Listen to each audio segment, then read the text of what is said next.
Andrei Rublev had to take a medical timeout during his match against Alexander Bublik after opening up a cut on his hand.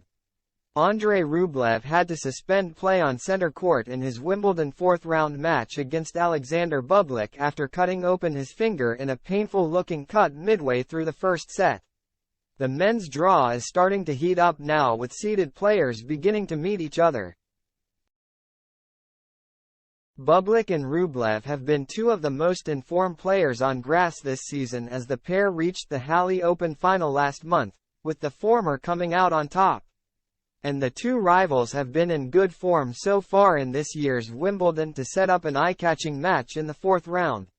There was little to separate the pair in Halle at the end of June, and that was once again the case in the first set. Both players were holding their own on serve before the seventh game when Bublik finally threatened to break his opponent. Rublev managed to hold but was then in the wars on the very next game after mishitting a return from Bublik's big serve. Rublev managed to hold but was then in the wars on the very next game after mishitting a return from Bublik's big serve.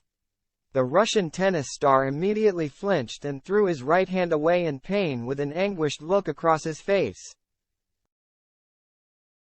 Rublev then saw that had opened a cut on his right index finger with blood gushing out. The doctor was quickly out on the court with the medical bag to come to Rublev's aid.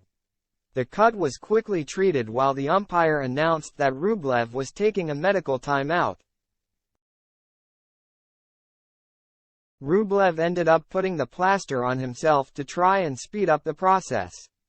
Meanwhile, Bublik stayed on his side of the court to wait for Rublev, and the game was quickly resumed after several minutes of stoppage.